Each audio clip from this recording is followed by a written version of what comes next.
Are you thinking about selling your home? With Orchard, you can skip the hassles of listing a home and go straight to getting an all-cash offer. It's simple. Once Orchard determines your home value, they make you a cash offer. Then, when Orchard sells your home for more than they paid you for it, you keep all of the profit. Maximize your earnings and minimize the stress of selling your home. Visit Orchard.com to see how you can get an all-cash offer. Orchard. It's the new way to home. What's up? It's your boy, the Ted Smith. Thanks for listening to the Men's Room Daily Podcast. Want more? Check out the greatest podcast in all the land, The Podcast. Be sure to subscribe and listen to a brand new episode every Tuesday night. 99.9 KISW. We return to the Men's Room with Miles and Thrill. Coming up, your chance to win tickets to see Slash with Miles Kennedy.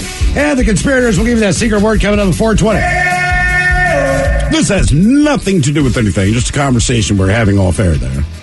Why is champagne the one booze that people are okay for you to waste because you're happy? Yeah. Right? You can kind of do it with beer, but right, because they're talking about what Patrick Mahomes' wife, girlfriend, whatever the hell she is. Yeah. She's spraying champagne, and some people are bitching because they got wet. And I'm like, yeah, but you're wasting booze. Like, if I took Jack Daniels and, just dumped it out because we're celebrating, you'd be like, dude, what are you doing? We're celebrating. If I take a bottle of champagne, it can be expensive champagne. Doesn't matter. If I spray that, everyone's like, oh, no, it's perfectly all right. Yeah, and you're right. People don't do that with liquor bottles. No. Even if someone taps the top of your bottle to make it spew, you get mad at them. Yeah, you're pissed off. You wasted my beer. But I think shotgunning a beer, you deal with some spillage. But again, you're still trying to consume it. Champagne is the one where I can just blow all of it out of the bottle and no one complains. Mm-hmm. I'm saying, I like to drink my booze. That's just me. Save money. Don't celebrate. Hello, Zach. Welcome to the Men's Room. Boo, bitches. Boom. Zach, welcome to the program. Random question. Let's go with this one. Zach, how far did you fall, and what did you land on, or where did you land?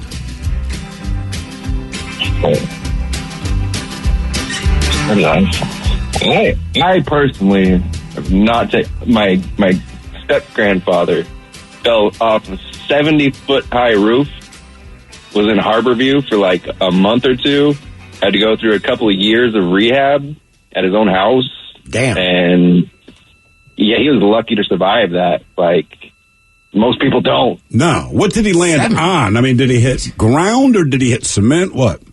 I believe that there was a gravel lot where they had all their cars and stuff parked, and I want to say he wasn't latched on properly and fell down to that, and maybe hit a couple things along the way.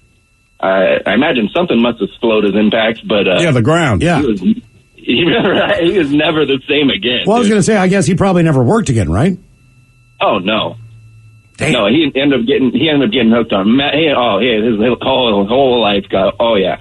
So 70 feet. How many stories? That's about 7 stories. 6 or 7 stories. Yeah. Okay. An average story is about 10 feet. So okay, it's amazing he could even survive that. Yeah. Oh yeah. Damn. Okay. Well, we asked you the right question. No doubt about it. Reason we asked, how far did you fall and what did you land on? U.S. Coast Guard, as you said, Steve, has stopped looking for a woman who reportedly fell from a cruise ship in the Pacific near Ensenada, Mexico. Authorities did search for 31 hours, decided yesterday morning to stop searching for the woman. They believe that she fell from the Carnival cruise ship into the Pacific Ocean. I guess they just left from Long Beach, California, where the cruise was based. Passengers were told of the overboard incident Saturday morning, and by noon, the U.S. Coast Guard tweeted that it had joined in the search, along with the Mexican Navy. And so far, no reports back if they ever had any luck with that. But crazier story than that. Now that that's a good one. Over the weekend, a middle-aged man in Japan, he fell from the roof of a 5-story building. All right. Amazingly, this guy survived. And he's, I guess, just being treated for some broken bones. Moments later, a woman in her 40s looked out her window on the 3rd floor of the same building to see what happened. She then lost her balance and fell out of that window. On her way down, she collided into 2 men. One who was leaning out of his 2nd-story window to see what all the commotion was about, and another man who was standing on the ground. Incredibly, none of them were injured. So a guy falls 5 stories. She's on the 3rd floor, looks out to see what the noise is, but falls out and hits the guy below her on the 2nd story, and then hits the other guy who's standing on the ground. Apparently, there were some vents and wires in between the gap of the building that might have slowed their falls down. Okay. So they're saying that maybe broke some of the falls to make it a little bit more less dangerous. I guess. That's insane. God That's damn. Random. What are the odds of that? Random. Hello, Seth. Welcome to the men's room. Hola, bichola. Hola. Seth, welcome to the program. Random question. Okay, let's go with this one. Seth, have you ever been mooned or have you ever mooned someone else? I haven't, oddly enough. You've never mooned anyone? Mooned?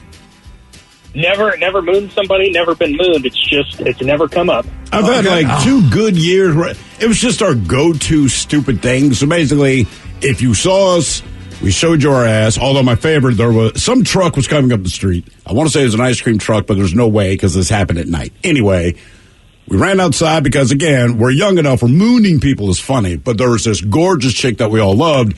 She ran out there to moon this guy with us. And basically what happened was everyone dropped their pants, but all of us just stared at her ass. Yeah. I remember. Yeah, it was worth it. I remember that one the most. I think the best one I've seen is heading down to spring break. Because typically kids will put Daytona Beach, you know what I mean? Or something in their windows or whatever. So we're driving down I-95, and there's a car that says, Daytona Bound, or what is the other one that was real big at the time that just started jumping off in the... Panama City? Panama City. Yeah. I think those guys were going to Panama City. This car full of girls. Mm-hmm. So we drove up to them. We were exchanging signs, just writing stuff down. Yeah. Like, where are you guys going? Where are you staying? Blah, blah, blah. So anyway, we get the bright idea, my buddy, that we're going to moon him. So Pat hangs his ass out the window. We stay behind. I blow by him on the passing lane. He's got his ass hanging out the window. We look in the mirror. They're laughing their asses off. They think this is great. Sure. Right? So we're trying to think of something else to write down, blah, blah, blah. They're but we're slowing down, and they're not catching up. So we're like, all right, are they done with us? Or, say, well, unbeknownst to us, they were getting ready to blow by us. All right. So, we kind of well, where did they go? Whatever. And all of a sudden, this car just comes screaming up after I pull into the right lane.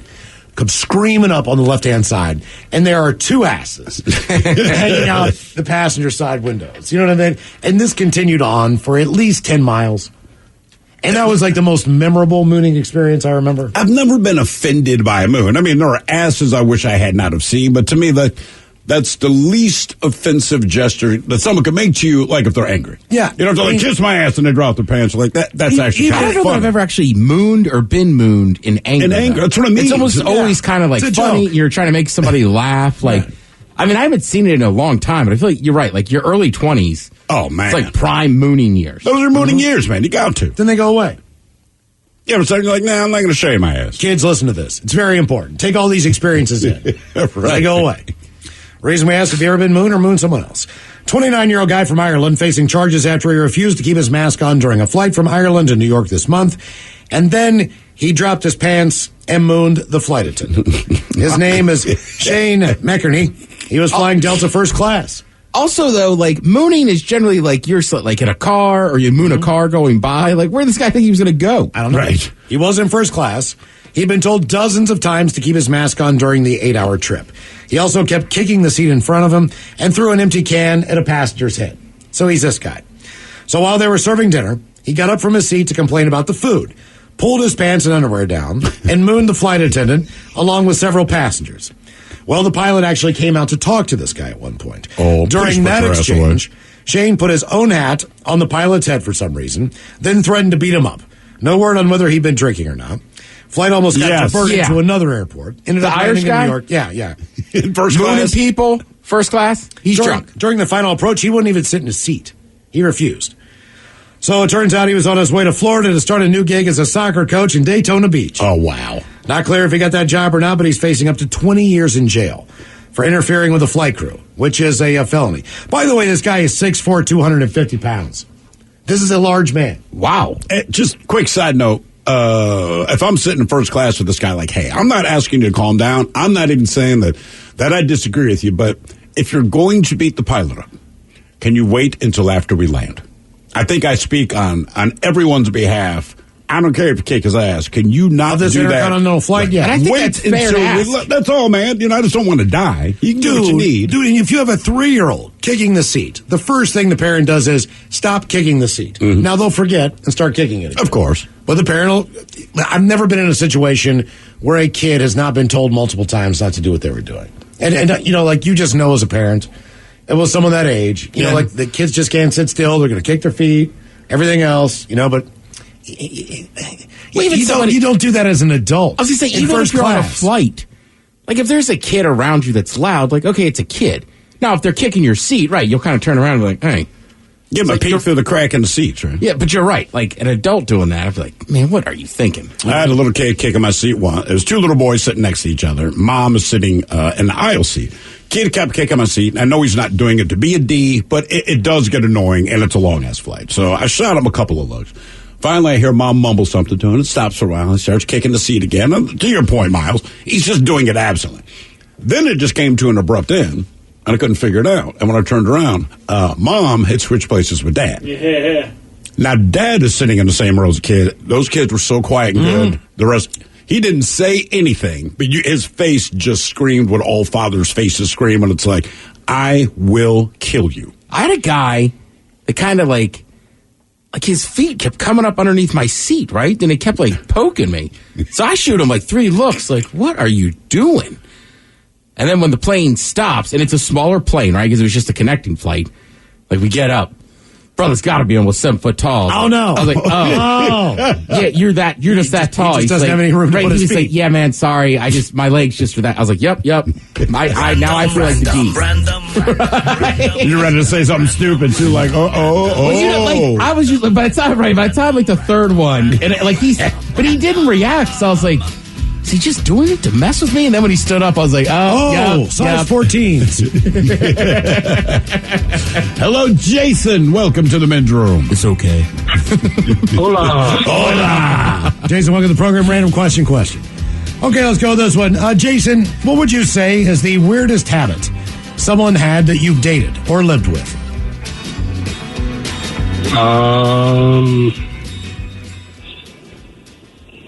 Besides finding you attractive. Mm-hmm. Yeah. Actually, that's probably the weirdest one. Just try to find me attractive. Yeah.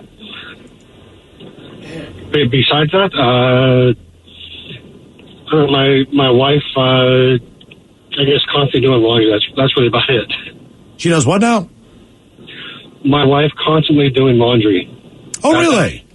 Yeah, that's the only habit I can think of. God, that is not a bad one to have. No, but it's weird at some point because you're like, where's all the... Are you doing this for the neighbors, right? I mean, like, we know how many clothes we've gone through. How can you possibly be doing this much longer? Yeah, there's some people, you can put like 2 things in a clothespin, and they're like doing laundry. Laundry. Like, chill out. Yeah, like, is it just constant? I mean, even is it small loads, or is it, she's doing rugs and towels all the time and sheets? Rugs, towels, sheets, every single thing is clean, and yeah, I don't regret it, but it's always clean. That's a little weird. I mean, most people, like, you pick a day of the week to do certain things. Yeah, but you keep that thing open, you know what I mean? Like, it's not like, it's constantly moving. Yeah, I'd still rather pick a day. Instead of running the washing machine all of the time, you know what I mean? Yeah. Like, how about we just pick a day, once a week? Kids, that's good, man. I'm maybe a 2-load-a-week guy, most of the time 1. Unless I do sheets. Right, take out sheets and right, towels. I do laundry like twice a week. Really? Yeah. Huh. We do it like once. That's with all the kids. Really? Granted, the kids wear uniforms to school, so it's really not. How long do the kids' sheets go without being changed? Actually, we do better with them. Okay. We really do, yeah. Because you're conscious of it. You're conscious of it. You feel bad. And, like most parents, you're full of crap, but want to act like you're on top of things. It's my sheets I worry about. Kids like, I guarantee your sheets are cleaner than mine. I just feel like I go through socks and underwear too quick. That's why I'm always doing laundry. I just buy more socks, more underwear. I have more socks and underwear, and rarely do you get to the point where you're like, these are those underwear. More than 1 pair of socks or underwear a day? Yeah. So like in the morning, if I'll go to like the gym or go run some stairs. Well, sure, yeah. Right, so that's 1 pair. Then I'll wear a pair to work. Then when I get home, like Mr. Rogers, I'll switch socks and shoes. Okay, so 2 pairs of underwear, 2 pairs of socks. Yeah. That's not the worst thing in the world. Guy here says, my wife poops with the door open. That is weird. I feel like that's just universally private. We know what you're doing. Okay. But I just want to be left alone. I close the door at home and I'm by myself.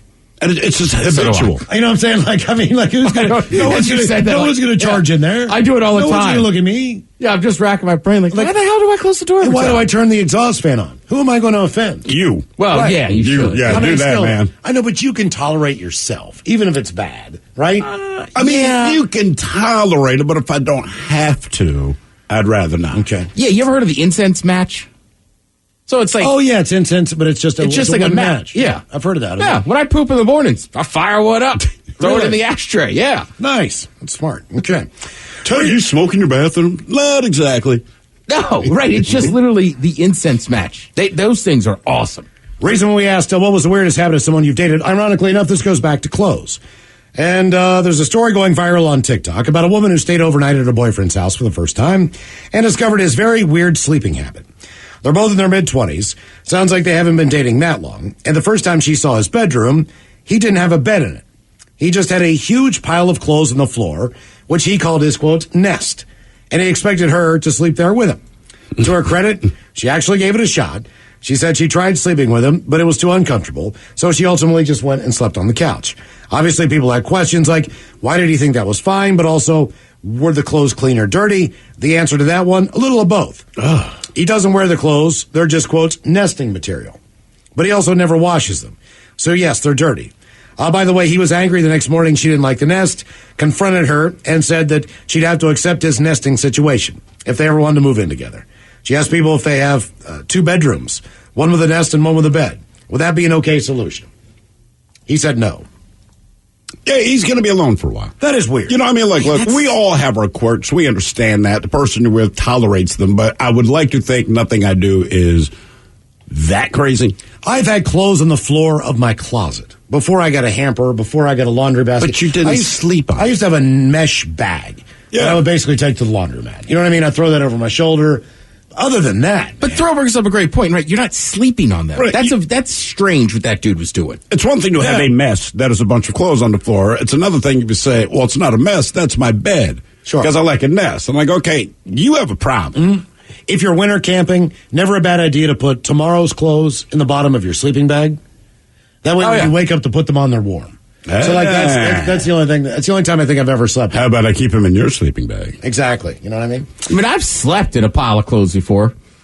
Just like at somebody's house. It's like, yeah, man, you can crash in there. Just like, I woke up in a pile of clothes. But that's more passed out. Correct. Yeah, right. You became unconscious in a pile of clothes. Coming up from Miles Kennedy and the Conspirators and Guns N' Roses, the legendary guitarist known as Slash joining us up on the program. And more of the Random Question coming up. 206-421-ROCK. Imagine if you could sell your home and get paid twice. With Orchard, you can. It's simple. First, Orchard makes you a cash offer on your home. If you accept it, here's your cash. Really. Then Orchard handles the rest. Painting, repairing, listing, and showing your home. And when it sells for more than Orchard paid you for it, you get to keep the profit. Learn how to get paid twice for selling your home. Visit Orchard.com. It's the new way to home. This podcast is brought to you by the Washington State Department of Health. As we continue to listen, learn, and grow, we are amplifying Black voices and perspectives in an effort to start a new COVID-19 vaccine conversation. We're sharing stories intended to help us navigate this unprecedented time together and to co-create solutions in support of the Black community. Hear these stories at weconsiderwa.org. All right, let's clear this garage. Start a pile here for donations, one over here for recycling, and one more over here for trash. Hang on, what are you doing? Recycling? We may need that paint one day, and that can't be recycled. First, this can looks older than me. And second, paintcare.org says you can. Paintcare.org. Let me see.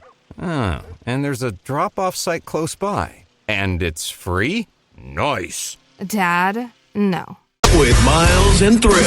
Not only do we have those tickets to Slash coming up with the code word, the secret word of 420. Slash joining us right after emails. And we were going to ask him if he'd be willing to allow himself to be given away as well. Like, dude, then we get tickets and a brand new you, man. I don't think it'll fly. Exciting. Go for it. Exciting, isn't it? A night with Slash. A night? I don't know what that would entail, man. No.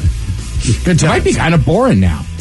The code word, the secret word 420, as close to that as we can possibly get. We'll give you that code word, then head to KISW.com and enter that on the contest page. Your chance to win that along with a signed Les Paul guitar. So that is correct. That's coming up at 420. In the meantime, it is our random question, 206-421-ROCK. Random.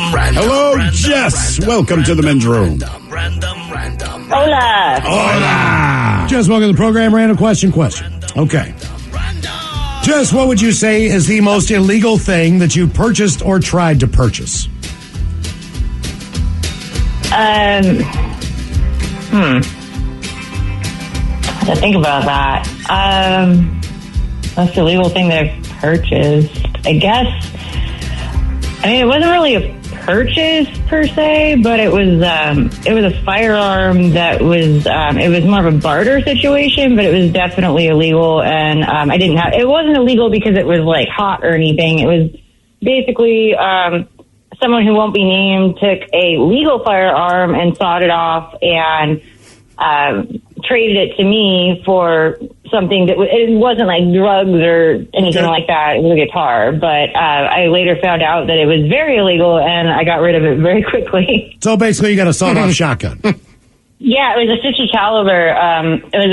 Like I said, it was someone I'm not going to name, but it was a family member, and this is back in Michigan, which is where I'm originally from, but I've lived here like my whole life, and I know that the gun laws in the state, well, I'm pretty sure all over the country are the same as far as the sawed-off shotguns go, but one of my friends informed me, and I was a new gun owner at the time, and I didn't know that it was something that I could be in serious trouble for if I got caught with it, so, got rid of it. I'm guessing the deal is, if you saw the shotgun off, Ted, that the buckshot sprays wider?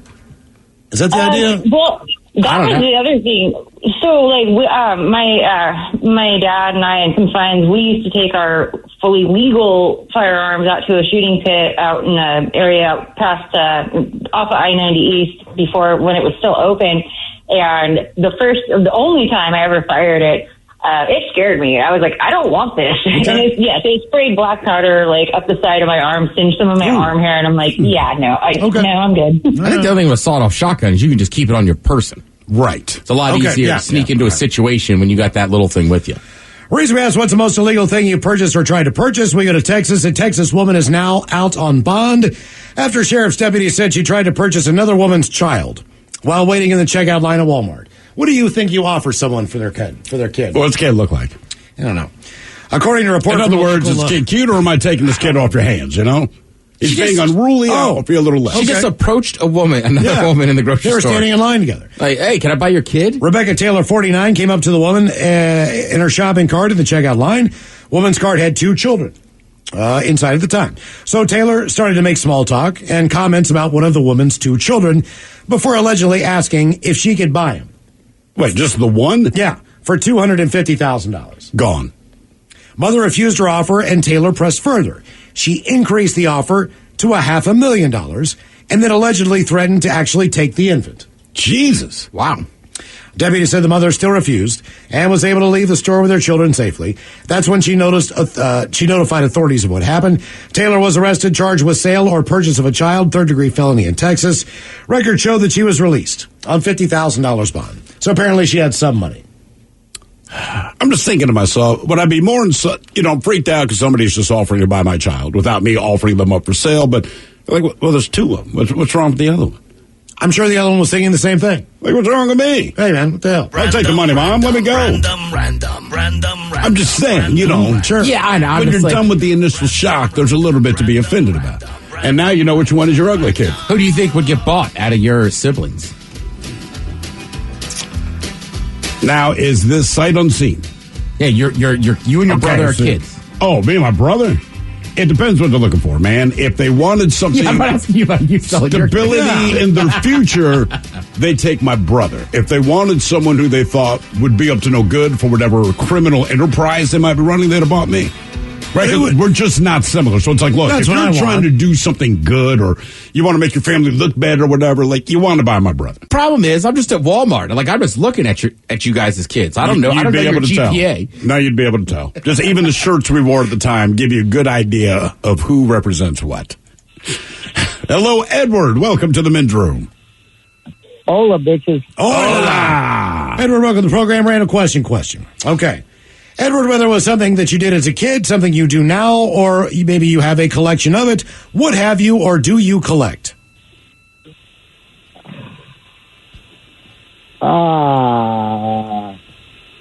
Actually, nothing. I don't collect things. I've moved around the United States. I traveled when I was young working for carnivals, and then kind of ended up in Seattle about 15 years ago and just worked and lived my life. I don't really collect things. I find it amazing that you're getting carnival work and that you don't grab a souvenir, say, from each carnival. Because if ever there's a place you're going to find something weird or different or interesting, I feel like a carnival is it. The carnival things that you would grab from each spot would be a different girl every spot. A different girl. Are there women out there that just like carnies? You know what I mean? Like, there's women that wait for military guys. There's women that like, guys in uniform. But you're telling me there's just carny chicks? Well, the carny chick associates with the drug girl. So they kind of come together. And, I mean, every town has those drug girls. So every town has their carny girls. I almost said, I bet the meth helps. So you didn't have like you didn't give like a stuffed animal as a parting gift or anything? No, usually I give them a ride on the ride and then give them a ride on the ride. Yeah. Also, they got a free ride. Let me ask you this, Carney. As I start getting experience working in the carnivals, did you have a specific strength? In other words, like I can assemble the rides or I am the master of getting people to play this game? Like, what's your specialty? Yeah, mine was I ran rides. But, yeah, that's anybody that works for the carnival is usually... You either come in and you're considered a ride jock, or you go in and you're called a splinterhead because you do the game. Okay. Did anyone ever get thrown from any of your rides? Like off the ride, besides like bodily me throwing them off the ride? No. Have they ever been on the ride and then suddenly they were not? No. I mean, I was pretty spun out back in those days, but yeah, no, I think we're pretty safe. Like, let me put it this way. I wouldn't go to a carnival or a county fair and get on the rides today, but back then I would have. Okay. But you also just said you were pretty spun out back in those days, man. Oh, yeah. Horribly spun out. So let me ask you this. Based on the fact that you've been in every small town along the way, where is the one small town where you just could not believe, like, I never want to come back here? You know what I mean? For any reason. This place is a hellhole. Gilroy, California. Gilroy, you said? Yeah. It's just the ghettoest. It's ghetto beyond ghetto. It's just like California is pretty much an armpit to begin with, but that's like the armpit of the armpit. The armpit's armpit. What, were you scared to be there? No. I mean, that's a hard one because I'm not scared to be anywhere. I grew up in Stockton, California, which is pretty much the ghetto. So you don't get scared, I guess. Okay, all right, fair that enough. makes sense. Yeah, if you're from Stockton, I would agree with that. Can't believe you never collected anything. You know, like some people, like we collected shot glasses for a while. Sure, just as a thing from each state. Tried to get them all. Yeah, kind of gave that up. Some people get like refrigerator magnets any place they go, just like a trinket or something that they bring back. People used to do matchbooks. Definitely. It's hard to find matches now, for God's sakes. But yeah, my parents used to have the big matchbox. My kid collected snow globes for a while. All right. Kind of got into that. A lot of people, when we were growing up, man, beer cans were the thing to collect. But keep in mind, at that time, it wasn't as deregulated as it is now. So, you know, if you lived on the East Coast and somebody had beer cans from the West Coast or a different country, it was a conversation. But you'd also find them in the woods. Like, you'd find them, like, as a kid, like, on the side of the road. So you're kind of collecting them as they were being thrown out the window. You know what I mean? Like, you could go to someone who had an actual collection. But for us, it was, and the ones that were the hardest ones to get, it was Iron City Beer out of Pittsburgh. And they would put all of the Pittsburgh Steeler team shots. Oh, right. Every year on the beer can. My dad had them when I was a kid. And then they also had the Super Bowl commemorative cans. Of course. Yep. You know what I mean? But I guess any more licensing, maybe you can't do that with the NFL, even if it's the local beer. Maybe, I don't know. My brother and I, when I was kids, too, a big deal was we would collect Wheaties boxes. Because there'd be like an athlete. Bruce Jenner. Yeah, I mean, that was Yeah, I was thinking more. Hey, like, shut up, man. That's the first one I remember. Yeah, right. All I know. right. I'm just saying, like, but if there was like a player of a team you liked that was on that Wheaties box, you had to buy it. Cal Ripken. Cal Ripken Jr. is exactly who I'm thinking. Man, we had Bruce Jenner forever, which was fine because at the time, Mary Lou Retton. Mary Lou Retton was after that, and like she was fine, but it didn't motivate. Put it this way. I don't think I ever actually liked Wheaties, not without like 8 cups of sugar, right, to get it down. But when Bruce Jenner was rocking the box, you felt good about it because I'm a little kid, and this is the guy that had just done well at the Olympics. When Mary Lou Retton hit, I'm like, you can stop buying me Wheaties now. Like, I don't want to eat. But it seemed like a lot of Olympic athletes. Well, I sure. think Arthur Ashe was on the. I think he may have got one for a while. But it seemed like most of the time it was just Olympic people. Mark Spence. It was a massive deal. Like, they change them so often now. It's not as much of an honor. Right, but it was like you had to accomplish something huge, or like Miles was saying, like Olympics, like once every 4 years to be on that box. I think they should do things now. With athletes, you might question, right? We know you're a good athlete. We question him and tell. So, like, the Antonio Brown Wheaties box. Yeah. I would buy that one. That's more of a frosted flake. A lot of sugar. Not sugar. Not Reason much substance. we asked, what do you collect? And there's no cereal in the box when you get it. Yeah, and I think people have called him a flake. Ted, believe it or not, this story comes to a happy ending for you. All right. Although the situation's a little off. A Maryland man was found dead on the floor of his home Wednesday, surrounded by his 125 pet snakes. I wonder who killed him. Some of which were venomous and illegal to possess. A cause of death for the 49-year-old who lives alone is not yet known. There were no signs of foul play. This happened in Charles County. The department noted more than 100 venomous and non-venomous snakes of different varieties were discovered in tanks situated on racks within the home. Now, they had to call animal control and reptile experts from Virginia and North Carolina to come in and tag and figure out and bag and figure out what these snakes were. So these reportedly included rattlesnakes, cobras, black mambas, and pythons. Largest snake he had, a 14-foot Burmese python. Harris said, who was the sheriff, said the neighbors had no idea about the collection. It's illegal to possess venomous snakes in the area. I knew people were worried that they could be in some danger to people living nearby. We have not seen that any of the snakes were not properly secured or could have escaped. Harris adds, even if a snake did escape, it would be unlikely to survive the cold outdoor temperatures this time of the year. Unlikely, not impossible. A neighbor who hadn't seen the man since the day before initially spotted his apparently unconscious body through a window and called the police. An autopsy will be conducted. So the snakes weren't like slithering all over him. No, they were all. He just they were happened all to have snakes. He just happened to have. That's what he collected. And that's then what dropped he had. dead. He dropped dead. They looked through the window of the home, saw the guy on the floor, and called 911. Like, I'm not going in there. But either way, that's 125 snakes off the street. Random. Get him out of there. Ted, someone points out Michael Jordan also in a box of Wheaties for a while. Yep. Yeah. Because he's Michael Jordan. Right. Has LeBron been on Wheaties yet? He has to have been, right? Sure. Just saying. I guess for me, like, look, we watch UFC Saturday night, right? Like, I like watching MMA. Do you think they're going to put an MMA guy on? No, there's just some of them, like, he was a very good fighter, and I'm not making fun of him, but, like, Anthony Pettis, like, he won a title. I don't think he ever won a defense, but he was on a box. Oh, Jesus. You know what I mean? Like I want to say, by the time his box showed up at the grocery store, he's not a champ anymore. He had already lost that belt. So that's where it's like, all right, Wheaties, we gotta let's get back to making. You know what I mean? Ali was probably on there. Mark Spitz. I'm sure we can come up with a list of them. Yeah, like Chuck Liddell had like a few years span there where he just didn't lose and was the lightweight heavy champion of the world. Put him on the box. Mm-hmm. One dude just grabs a belt. You know, like Mighty Mouse from around here. Yeah. He deserves to be on a box. Does he still fight? He does, but he doesn't fight in the UFC anymore. Okay. Okay. Hello, Steven. Welcome to the men's room. Liquor and whores. Liquor and whores. Stephen, welcome to the program. Random question. Let's go with this one. Either what happened to your underwear or what is the worst pair of underwear that you own? Nothing really happened to my underwear. I've got some... My wife is pretty legit at keeping me a stockpile with good boxer briefs. That tells me you were not doing so well in that before she got there. No, good gosh, no. I was a stereotypical dude.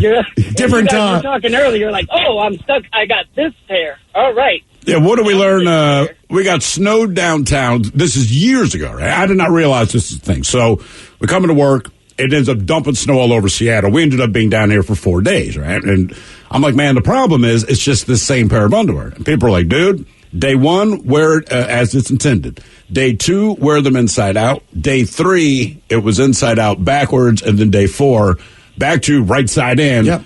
But backwards again. Like, you can get 4 wears without touching the same. Weird thing about it is local company Ex Officio. They heard us talking about this. They sent us underwear. Yes, they did. I still have that pair of underwear. I do too. Yeah. They're great underwear. So like if you might say, hey, $20 is a lot of money to spend for Saks or Under Armour or whatever you want to. Man, I'm telling you what. They last, dude. It's almost like buying a really good pair of socks.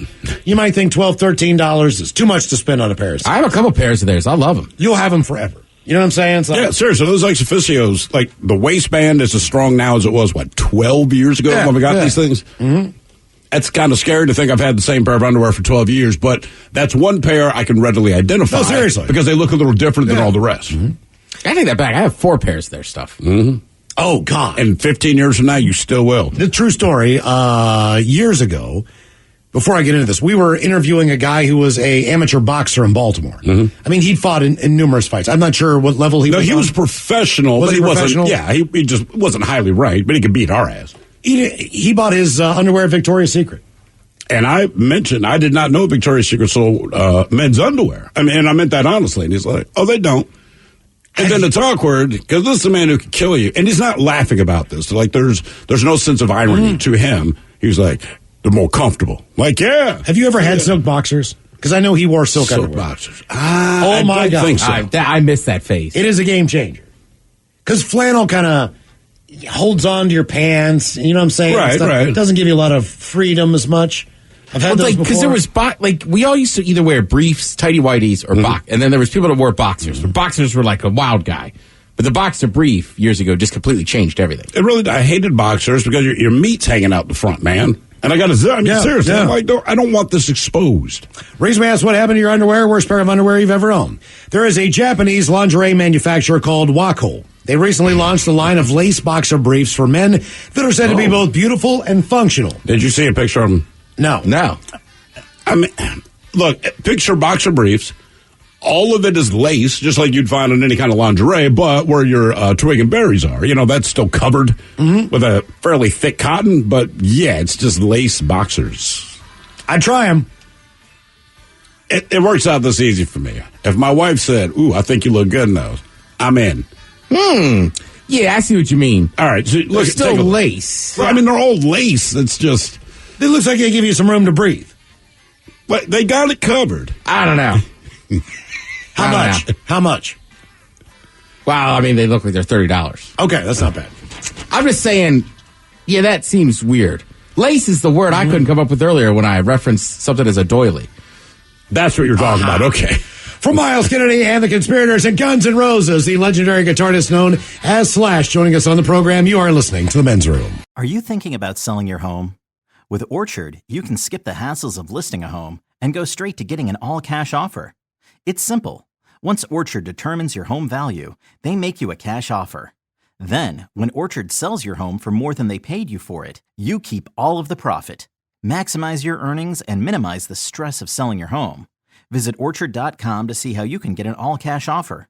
Orchard, it's the new way to home. This podcast is brought to you by the Washington State Department of Health. As we continue to listen, learn, and grow, we are amplifying Black voices and perspectives in an effort to start a new COVID-19 vaccine conversation. We're sharing stories intended to help us navigate this unprecedented time together and to co-create solutions in support of the Black community. Hear these stories at weconsiderwa.org.